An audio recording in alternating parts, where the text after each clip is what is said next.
Brancard avec ce nouveau numéro de Combat Futur, le podcast de son commandement. Trouvailles à grande échelle en secteur civil, mais par des militaires, la brigade des sapeurs-pompiers de Paris, BSPP, fait partie des fers de lance de l'innovation en matière de secours aux biens et aux personnes. Nous avons le plaisir de recevoir le commandant Christian Long, expert au sein du bureau études prospectives de la BSPP. Mon commandant, bonjour. Bonjour, non. Alors, peut-être pourriez-vous nous faire une brève chronique de cette brigade à l'histoire si spécifique. Cette brigade est singulière de par sa création, en fait, par décret impérial de Napoléon Ier, suite à l'incendie à l'ambassade d'Autriche, où le système des gardes-pompes, en fait, qui est un système communal, en fait, à cette époque, s'est révélé. Alors, on a des critiques plus ou moins justifiées, en fait, avec le recul. En tout cas, la décision est de professionnaliser, de militariser cette protection incendie, ce système de protection de Paris, à travers la création du bataillon des sapeurs-pompiers de Paris, donc le 18 septembre 1811, en fait. L'idée derrière que Napoléon Ier avait, c'est d'amener discipline et aussi placer sous l'autorité, en fait, des ingénieurs, d'apporter cette rigueur, les process, les procédures, le retour d'expérience et innovation, évidemment. Ce qui n'est pas un plan, mais ce qui est cet horizon 2050, c'est une vision stratégique ? L'origine, en fait, la brigade a toujours fait la prospective. On a, à travers cette démarche de prospective, en fait, sur les besoins en secours, en fait, à l'horizon 2050 de l'Île-de-France, ce qu'on a voulu, c'est faire un pas de côté, avec une démarche qui s'est voulue la plus collective possible au sein de l'état-major et des groupements. En fait. Donc on a au sein, en fait, de la brigade des sapeurs-pompiers de Paris ce qu'on appelle un groupe de référents qui rassemble, en fait, tous les bureaux de l'état-major et les six groupements opérationnels avec cette volonté d'intelligence collective comme l'impulse le commandement combat du futur, en fait, en termes d'innovation de prospective. Mais vous avez aussi des experts extérieurs ? On a aussi, en fait, la volonté de travailler avec des universitaires, avec des partenaires naturels, évidemment, de la brigade, avec alors, bien sûr, les contributeurs comme la ville de Paris, les départements, les organismes de l'État comme l'ADEME, en fait, avec qui on échange. Ça peut nous faire penser, pour l'armée de terre, à la Red Team, c'est-à-dire que vous élaborez des scénarios qui peuvent être pris quasiment pour de la science-fiction. On a la volonté, vous avez raison, alors on parle de science-fiction, alors on a essayé, en fait, en tout cas c'est notre intention, de rester dans le champ du plausible. Donc on n'a pas d'hommes augmentés, en fait, dans nos scénarios. Paris n'est pas survolé par des millions de drones, en fait, tous les jours. Donc on essaye de rester dans le champ du plausible. Par contre, vous avez tout à fait raison. On cherche à se plonger dans des futurs qui sont vraiment en rupture par rapport à aujourd'hui. On est dans l'idée de venir nourrir l'innovation et la mise en mouvement, en fait, sur les projets, en fait, les projets d'avenir. Alors je crois que le dernier scénario envisagé, et qu'on espère aussi peut-être, c'est celui d'une métropole dynamique qui a su s'adapter. Et dans ce cas-là, quel est le modèle là de BSPP qui se détache ? Est-ce que vous arrivez à maintenir ce qui fait votre force aussi aujourd'hui, c'est-à-dire la polyvalence, quoi ? Tout à fait.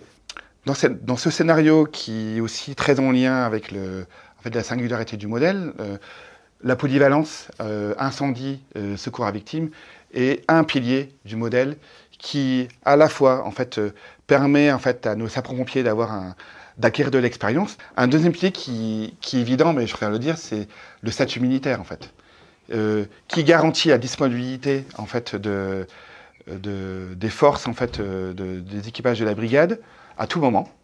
Donc cette disponibilité, cette discipline, cette rigueur et la synergie avec, évidemment, l'armée de terre, l'arme du génie et les services de l'État, en fait, au sens large, en fait.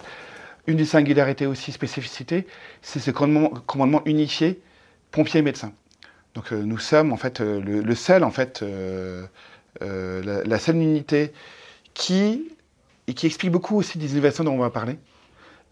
D'avoir à la coordination médicale, donc en fait au centre opérationnel à état-major, en fait, qui est le cœur névralgique de réponse opérationnelle, en fait, de la brigade, ce binôme pompier-médecin qui permet à la fois une démarche d'amélioration continue en fait, des interventions avec le retour à l'expérience, la démarche qualité, et aussi des innovations. En fait, la brigade a été une des premières à déployer l'électrocardiogrammes avant même que la loi Matras ne la normalise. D'avoir en fait ce binôme pompier-médecin, ça permet de bien centrer sur cette polyvalence qui permet le sauvetage pour les détresses vitales, en fait, et le passage de relais à la chaîne hospitalière, et ne pas basculer en fait dans un modèle où on aurait des gestes paramédicaux à faire. Et ça, c'est parce qu'on a vraiment ce binôme pompier-médecin qui permet de rester sur le cœur du métier du pompier, tout en apportant en fait des gestes en fait d'urgence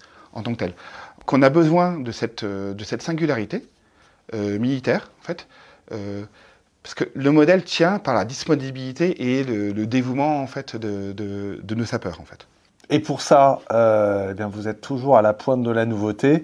Est-ce que vous pouvez nous citer des inventions que vous avez adoptées récemment? Alors, le lieutenant-colonel Testa, en fait, était à l'origine, en fait, à la brigade de cette invention qui est devenue une innovation, qui est devenue maintenant une solution. Donc c'est ça qui est à lance diphasique.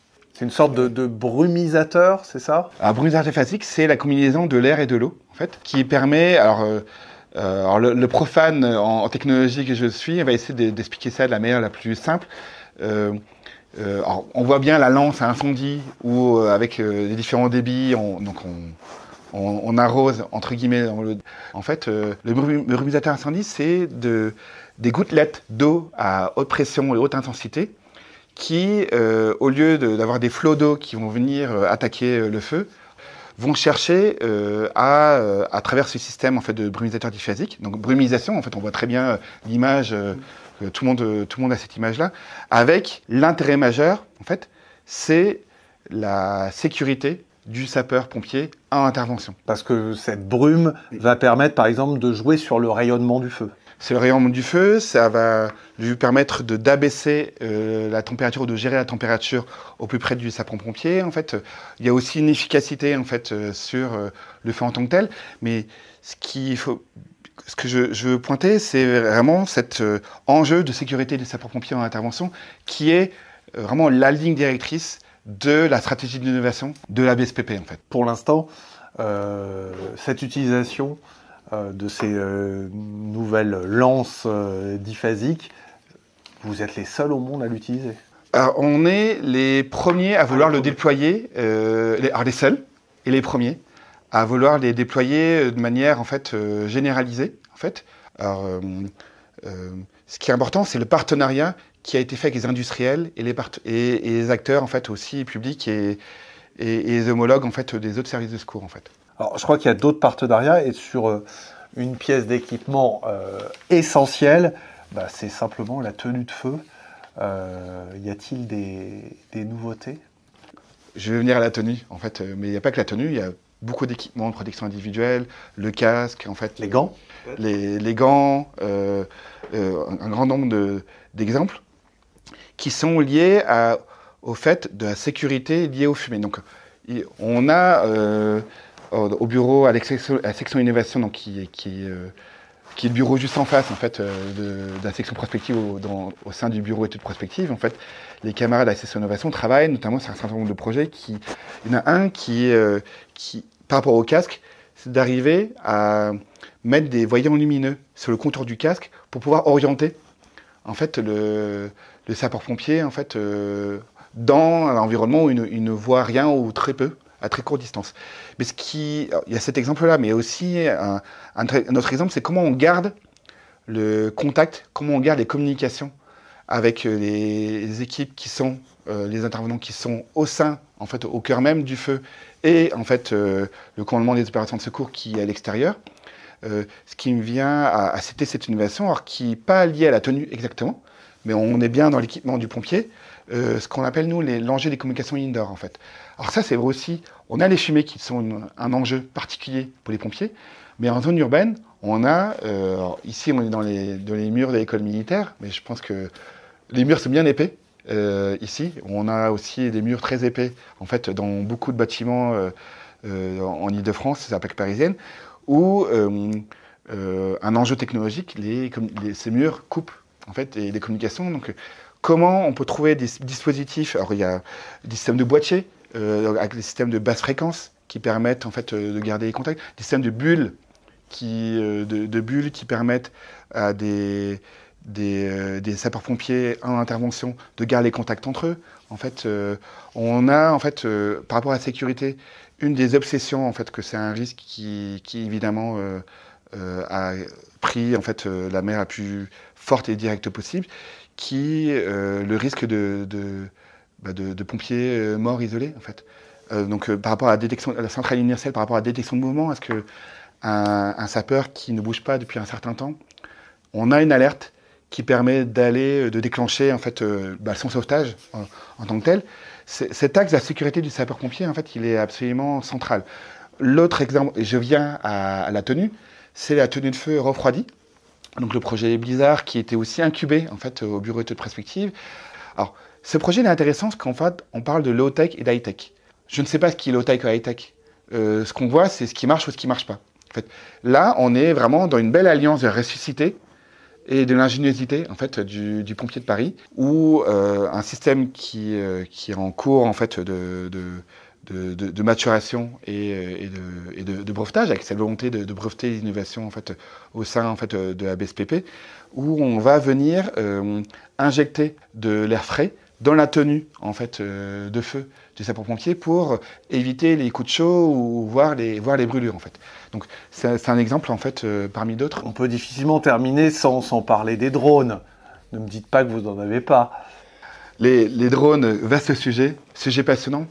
Ça nous permet de coupler avec deux sujets qu'on a évoqués dans la prospective en fait. L'accès au secours, l'accès des secours et la résilience de la population.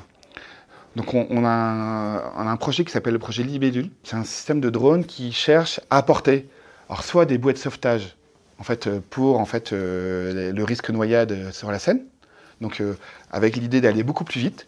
Toujours cette idée-là, en fait, le drone qui vient larguer en fait, une bouée de sauvetage, soit pour la victime en tant que telle, ou pour les services de secours, en fait, ou par porter assistance pour amener cette bouée au niveau de la victime, et le projet GeoCare, où on a une combinaison d'innovation. Alors GeoCare, en fait, c'est la volonté de faire sonner des défibrillateurs en fait, qu'on a déployés en ville, où si vous avez une personne qui fait un arrêt cardiaque sur la voie publique, ou pas d'ailleurs, hein, dans un établissement qui reçoit du public, il appelle le 18, au centre opérationnel, l'opérateur en fait, va faire sonner en fait, le défibrillateur. Et si vous passez devant ce défibrillateur, en fait, vous allez entendre en fait, cette sonnerie. On a tout un système en fait, où vous allez flasher le QR code qui vous dit où vous devez l'emmener, et vous allez l'emmener. Pourquoi je dis que ça fait le lien avec les enjeux d'accès au secours et de résilience? Donc on est vraiment dans l'illustration parfaite. On a deux possibilités. Donc on a le drone qui va pouvoir apporter un défibrillateur sur le lieu d'intervention. On espère plus vite que l'arrivée du premier secours. Le secours part toujours, évidemment. On ne remplace pas. Mais peut-être que le drone, par rapport aux conditions de circulation, par rapport en fait, à un certain nombre de contraintes techniques qu'on imagine bien, peut arriver plus vite sur intervention. Cet exemple des arrêts cardio-respiratoires, les bonnes pratiques, les meilleurs standards internationaux en fait, nous montrent que 1 minute de décalage d'intervention pour un arrêt cardiaque respiratoire, c'est 10% de perte de chance pour la victime. Donc chaque minute compte, même j'ai envie de dire chaque seconde compte. On n'est pas dans cette idée de culte de la performance, gagner des secondes pour gagner des secondes. Non, ces secondes-là, en fait, à l'échelle en fait, d'une vie, c'est ce qui peut séparer de la vie ou de la mort. En fait, à l'échelle d'un territoire comme la PAC parisienne, c'est dizaines, voire des centaines de personnes. En fait. Donc ce projet Libellule, donc, pour les bouées de sauvetage et pour en fait, le transport en fait, de défibrillateurs en fait, au plus tôt, il est aussi à penser dans une panoplie, une offre globale où on a GeoCare aussi. Et alors pourquoi je parlais de résilience? On voit bien que cette question de la résilience de la population, qui est une population qui forme au geste de premier secours, qui connaît le dispositif GeoCare, qui est inscrit sur en fait, le dispositif Staying Alive de Bon Samaritain. En fait, je vous invite d'ailleurs à tous, à vous, tous les auditeurs, à s'inscrire sur cette application où chacun d'entre nous peut faire la différence. Que nous soyons formés ou pas aux gestes des premiers secours, évidemment, si nous le sommes, c'est bien mieux, en fait, pouvons faire la différence sur ce dispositif, et on invite et on encourage vraiment tout le monde à y aller. Alors pour finir, est-ce que vous avez une vista particulière sur ce qui va faire la vie du sapeur-pompier de Paris, on va dire au mi-temps de ce siècle? Il n'y a pas de recette magique ou d'événement miracle. Il y a une conviction, en fait. Une conviction qui est que ce modèle de la BSPP, en fait, on parle de prospective et d'innovation, c'est un modèle éprouvé par les faits. Et évidemment, les grands événements, récemment, on a eu évidemment, on pense tous à Notre-Dame, mais aussi les grands incendies qu'on a eu à Angers, les attentats qu'on a eu aussi à Notre-Dame. Et on parle de l'histoire tout au long du XXe siècle aussi. On a des événements qui sont alors je ne veux pas du tout comparer, mais de tout ordre, comme les émeutes aussi urbaines qu'on a eu récemment en 2005. Donc c'est un modèle éprouvé où les sapeurs-pompiers de Paris ont su en fait, répondre à la demande en fait, de la préfecture de police, jouer leur rôle en fait, au sein en fait, de l'écosystème de secours. Alors, pourquoi je parle de ça en fait, je ne veux pas paraître sur la défensive. En fait, ça veut dire que ce modèle, on en est convaincu, et le premier défi en fait, que nous avons devant nous, c'est de préserver la capacité en fait, de ce modèle à répondre aux enjeux de demain. Et nous pensons que ce modèle, cette singularité, que je rappelle rapidement, le binôme pompier-médecin, la masse, le statut militaire, l'intervention sous l'autorité du préfet de police, en fait, sur le périmètre interdépartemental de la PAC parisienne, il va nous permettre de continuer à assurer notre mission, c'est-à-dire être prêt à tout moment, en toutes circonstances, à tout type de menaces et de risques sur la PAC parisienne. Les risques, on les connaît. On les connaît, on ne sait pas quand est-ce qu'ils vont se produire, on les connaît. Le dérèglement climatique, en tout cas une adaptation à l'urbanisme du futur, en fait. Un enjeu de coordination, de complémentarité au sein en fait, des services de secours, notamment avec nos homologues, en fait, nos partenaires du SAMU, en tant que tel, et aussi au sein de la communauté en fait, des pompiers au niveau national, avec ce défi en fait, qui paraît simple en le disant, d'avoir toujours cette volonté en termes d'innovation de répondre à un besoin opérationnel. En fait. Donc, c'est pas la technologie qui guide l'innovation, en fait, mais c'est bien le besoin opérationnel. L'ensemble des 8500 sapeurs peuvent, et le font, partager en fait leurs propositions d'innovation qui sont étudiées par le Bureau Innovation, ce qui nous garantit un ancrage terrain. Les besoins, les études d'innovation, elles partent d'un besoin terrain, d'un besoin opérationnel. Au mi-temps de ce siècle, en fait, je pense que c'est cette culture, cet esprit de corps qu'il y a au sein de la brigade à toujours garantir la récité, la résilience de la réponse. En fait, oui aux technologies, mais surtout, la première force de la brigade, ce sont ces sapeurs qui sont dévoués. Et tout le travail, en tout cas, c'est la vision que nous avons au bureau de prospective en fait, de l'état-major, c'est de faire en sorte que les personnes sur le terrain, elles ont tous les moyens en fait, d'assurer leur mission à hauteur en fait, de ce qu'on leur demande de faire. Merci, commandant Christian Long du bureau études prospectives de la BSPP. Merci d'avoir levé un pan de la couverture dorée drapant l'avenir. Pour sauver et penser, il faut de la pensée. J'espère que nous avons circonscrit le débat. Ne nous alarmons pas, mais soyons alertes et j'espère que vous répondrez présent aux prochains appels de Combat Futur, une balado-diffusion infusée en son commandement.